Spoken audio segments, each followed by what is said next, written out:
हरे कृष्णा। आज हम बात करने वाले हैं वर्ष 2025 में राहु महाराज का प्रभाव हमारे वृश्चिक राशि के दर्शकों पर कैसा रहेगा। भाई राहु क्या है?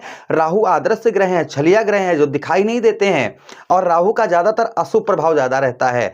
तो राहु आपके कहां पर विद्यमान रहेंगे? आपके ठीक चतुर्थ भाव पर विद्यमान रहेंगे, यानी कि चौथे भाव पर, केंद्र पर राहु रहेंगे।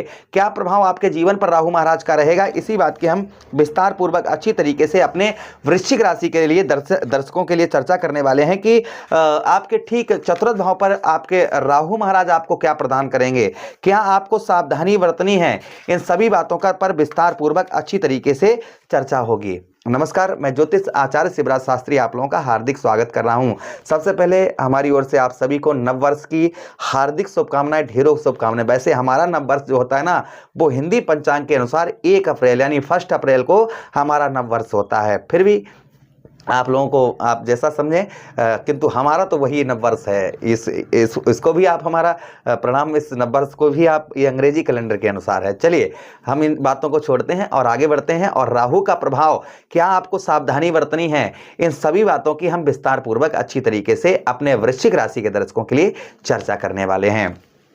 ये प्रोग्राम आपके लगन पर आधारित है, आपकी चंद्र राशि पर आधारित है। आपको दोनों चीजें नहीं पता, मेरी लगन क्या है, मेरी चंद्र राशि क्या है, तब वहां स्थिति में इस प्रोग्राम को आप नाम राशि पर भी देख सकते हैं। अगर आप अपनी कुंडली का परामर्श विश्लेषण विस्तार पूर्वक अच्छी तरीके से अनलिमिटेड समय के साथ में करवाना चाहते हैं तो आप हमारे दिए गए नंबर पर संपर्क करके अपनी कुंडली का परामर्श विश्लेषण विस्तार पूर्वक अच्छी तरीके से अनलिमिटेड समय के साथ में करवा सकते हैं। चलिए प्रारंभ करते हैं और आपको समझाने का प्रयास करते हैं आपके चतुर्थ भाव पर जो राहु महाराज का प्रभाव रहेगा वह क्या रहेगा। तो देखिए यहां पर अपने मित्र की राशि अर्थात शनिदेव महाराज की राशि में राहु महाराज रहेंगे और शनि और राहु जो है आपस में ये मित्र हैं। तो यहां पर आपको बताते चलें कि चौथे भाव अर्थात माता के भाव पर यहां पर जो प्रभाव देखा जाएगा वह ये देखा जाएगा आपका जो है, जैसे कोई अगर आप प्रॉपर्टी कुछ खरीदेंगे या कोई वाहन वगैरह खरीदेंगे या कोई नया घर खरीदेंगे तो इसमें कुछ समस्याएं, आपके कुछ परेशानियां आपको नजर आएंगी। जैसे कोई अगर आप प्रॉपर्टी खरीदना चाहेंगे या बेचना चाहेंगे तो उसमें कुछ समस्याओं का आपको सामना करना पड़ सकता है। ये प्रभाव राहु का देखा जाएगा अशुभ। देखिए मैं हमेशा ही जो सत्य आप लिखकर रख लीजिएगा, जब ये वर्ष दोबारा 2026 आए ना तो हमें आप याद करना कि आपने क्या बताया था। मैं कोई फेक नहीं वीडियो बनाता हूं, मैं जो ज्योतिष कहता है मैं वही बोलता हूं। मैं अपनी तरफ से एक शब्द भी ऐड नहीं करता हूं। जो ज्योतिष कहता है वो चाहे अच्छा हो चाहे बुरा हो, वो हर चीज हम आपको बताने का प्रयास करते हैं, वो चाहे अच्छी चीज हो और चाहे वो बुरी हो। हमारा क्या कर्तव्य है? हमारा आपको बताने का कर्तव्य है, वो हम अपना पूरा कर रहे हैं। कोई वाहन खरीदेंगे, कोई प्रॉपर्टी खरीदेंगे या कोई घर या मकान खरीदेंगे तो कुछ समस्याओं का सामना करना पड़ सकता है। जैसे लोग आपके बाधा पहुंचाने का प्रयास करेंगे, कुछ परेशानी थोड़ी बहुत रह सकती है किंतु उसको खरीद पाएंगे आप। उसको ऐसा नहीं कि आप उसको वाहन या प्रॉपर्टी मकान ये 2025 में कुछ आप प्लानिंग पहले लंबे समय से कर रहे हैं और हमने कह दिया कि ये होगा, तो ऐसा नहीं कि आप नहीं खरीद पाए। मैं ये नहीं कह रहा हूं, मैं ये कह रहा हूं कि आप उसको संभवतः ही खरीद पाएंगे किंतु कुछ परेशानियां, जैसे कहते ना थोड़ी बहुत भाग दौड़ हो जाती है। कोई चीज अच्छी समझ में आ गई, अच्छी है तो उस पर दाम ज्यादा हो गए, है ना, तो ये चीजें थोड़ी बहुत जो है थोड़ा बहुत आपको मैनेज करने में थोड़ी समस्याएं हो सकती हैं। ये राहु का थोड़ा सुप्रभाव रहेगा। यहां पर सावधानी क्या बरतनी है वो ध्यान दीजिएगा। मेन चीज सावधानी की है कि आपको इस, भाई हम ये वीडियो किस लिए सावधानी के लिए बना रहे हैं। प्रथम सावधानी कि आप कोई प्रॉपर्टी खरीदें तो दस्तावेज अच्छी तरीके से चेक कर लें, जल्दबाजी ना करें। राहु क्या है? जल्दबाजी है, तो जल्दबाजी ना करें, आप इस चीज का बेहद ध्यान रखें। कोई प्रॉपर्टी खरीदें या कोई वाहन खरीदें आप तो उसमें भी जल्दबाजी, कैसे आप पुराना सेकेंड हैंड कोई गाड़ी खरीद रहे हैं कुछ भी, तो उसमें चेक करवा लें कि इस पर कोई कोई विवाद तो नहीं है या कोई चीज ऐसा तो नहीं कि इस पर ये चीजें जो है ना उसे बिल्कुल साफ सुथरी हो तो खरीद लीजिए, कोई प्रॉब्लम समस्या नहीं है। या कोई घर जैसे आप खरीद रहे हैं तो घर में कोई विवाद या किसी पहले का कोई विवाद चल रहा हो और आप उसमें जाकर फंस जाएं तो ऐसी चीजों से थोड़ा सा आपको सावधान रहने की आवश्यकता रहेगी। अच्छा, उसी के साथ ही साथ आगे हम बात करते हैं चौथे भाव पर। यहाँ पर जो देखा जाएगा प्रभाव, यहाँ पर आपके घरेलू थोड़ा परिवार का थोड़ा सपोर्ट आपको थोड़ा सा कम मिलता हुआ नजर आएगा। आप जो है आप सफलता किस तरीके से प्राप्त कर सकते हैं ये ध्यान दीजिए। मेन पॉइंट क्या है? आप सफलता किस तरीके से प्राप्त कर पाएंगे उस चीज को ध्यान से समझिएगा। सफलता जो है ना वो सफलता आप इस तरीके से प्राप्त कर पाएंगे कि आप जो है जितना अपने धैर्य बनाकर रखेंगे, यानी कि धैर्य आपका इस बीच में क्या काम आएगा, धैर्य काम आएगा।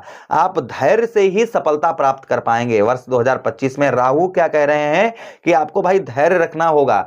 अगर आप जल्दबाजी करेंगे किसी भी क्षेत्र में तो आपको थोड़ा बहुत परेशानियों का सामना करना पड़ेगा, और अगर आप धैर्य रखेंगे तो आपका सब मंगल ही मंगल होगा, यह ध्यान रखिएगा। अच्छा, उसी के साथ ही साथ आगे हम बात करते हैं, थोड़ा बहुत परिश्रम होगा किंतु परिश्रम से सफलता भी राहु आपको यहां पर दिलवाते हुए नजर आएंगे। राहु के पास 3 दृष्टियां भी हैं, तो वो 3 दृष्टियां आपके कौन कौन से भाव में पड़ेंगी, तो देखिए 1 2 3 4 5। प्रथम दृष्टि राहु महाराज की आपके ठीक अष्टम भाव पर पड़ेगी। अष्टम पर जो लोग फॉरेन में हैं यानी कि विदेश में हैं, उनको आध्यात्मिक लाभ राहु महाराज के देखने को मिलेंगे। जो लोग फॉरेन में हैं, अदर कंट्री में हैं, उनको राहु महाराज का प्रभाव उत्तम अच्छा देखने को मिलेगा। राहु अच्छा प्रभाव डालते हुए नजर आएंगे। राहु का जो प्रभाव रहेगा, जो फॉरेन में अदर में विदेश में है, उनको आध्यात्मिक लाभ जो है राहु महाराज यहां पर प्रदान करवाते हुए नजर आएंगे। प्रभाव कहीं ना कहीं राहु महाराज का आपके ऊपर देखा जाएगा। इस बीच में आपका रुका हुआ पैसा, कहीं आपका रुका हुआ पैसा है, कहीं फंसा हुआ धन है, तो वह निकलने के भी संभावना, चांसेस आपके ज्यादा बन जाते हैं। आपका रुका हुआ पैसा, फंसा हुआ धन आपका लगभग निकल सकता है। यह भी प्रभाव कहीं ना कहीं राहु महाराज का आपके ऊपर देखा जाएगा। यह भी प्रभाव कहीं ना कहीं आपके ऊपर राहु महाराज आपके ऊपर कृपा दृष्टि बरसाएंगे। कोई भी जमीन जायदाद आपको विवादित नहीं खरीदनी है, इस चीज का बेहद आपको ध्यान रखना है। ठीक है, राहु जो है ना वो आपके 10वें भाव को भी देखेंगे, जहां पर केतु महाराज विद्यमान रहेंगे। और जो मैं ये बता रहा हूं ना, ये लागू कब से होगा 2025 में, वो भी सुन लीजिएगा। ये मई के महीने के बाद लागू होगा आप पर, मई के महीने से पहले नहीं। मई के महीने के बाद से ये चीजें, भाई राहु राशि परिवर्तन करेंगे 18 मई के बाद, तो 18 मई के बाद ही ये प्रभाव आपको देखने को मिलेंगे, उससे पहले नहीं। 10वें भाव पर आपकी दृष्टि पड़ेगी राहु महाराज की, तो आपका व्यवसाय, जैसे इंटरनेट संचार माध्यम वगैरह से आप जुड़े हुए हैं, तो उत्तम अच्छा देखा जाएगा। व्यवसाय में आपको जल्दबाजी में कोई भी निर्णय नहीं लेना है। फिलहाल में व्यवसाय में ग्रोथ आएगा। राजनीतिक क्षेत्र में अगर आप हैं, आप राजनीतिक क्षेत्र में हैं, तो राहु यहां पर वर्ष 2025 में आपको अच्छी सफलता प्रदान करवाएंगे। अगर आप राजनीतिक क्षेत्र से जुड़े हुए हैं, राजनीतिक क्षेत्र में हैं, तो राहु का प्रभाव आपको आप पर उत्तम अच्छा देखा जाएगा। राहु 12वें भाव को भी देखेंगे, तो कोर्ट कचहरी मुकदमा, इन चीजों में आपको विजय प्राप्त होगी। कोर्ट कचहरी मुकदमा ये चीजें आपकी अगर चल रही हैं, तो उसमें आपको जो है राहु महाराज विजय भी आपको दिलवाएंगे, किंतु ब्याज ज्यादा, यानी कि शानो शौकत के कारण आपका खर्च जो है वह थोड़ा सा ज्यादा देखा जाएगा वर्ष 2025 में। राहु को स्ट्रॉन्ग करने के लिए हमें क्या करना चाहिए, क्या उपाय करने चाहिए, तो देखिए राहु को स्ट्रॉन्ग करने के लिए सबसे प्रथम जो उपाय है वो कच्चा कोयला ऊनी कपड़े में रखकर, कपड़ा नीला हो काला हो, उसमें रखकर आप सर से उल्टा 7 बार घुमाकर बहते हुए जल में प्रभावित करें। इससे राहु का प्रभाव उत्तम अच्छा रहता है। ओम र राहुवे नमः इस मंत्र का जप करें संध्या के समय, इससे भी राहु महाराज का प्रभाव उत्तम अच्छा देखा जाता है। उसी के साथ ही साथ आप शिवलिंग पर धतूरे का पुष्प या धतूरा चढ़ाएं, कब, शनिवार के दिन या सोमवार के दिन, इससे भी राहु महाराज उत्तम अच्छा फल देते हैं। अपने घर में नमक डालकर पोंछा लगवाएं, इससे भी राहु का प्रभाव उत्तम अच्छा देखा जाता है। अपने घर के पूजा स्थान पर एक मोर का पंख अवश्य रखें, इससे भी राहु का प्रकोप नहीं रहता है। तो प्रभु से कामना करते हैं राहु महाराज आप पर कृपा दृष्टि बरसाएं। इसी के साथ आपसे विदा चाहते हैं। अपना ख्याल रखिए।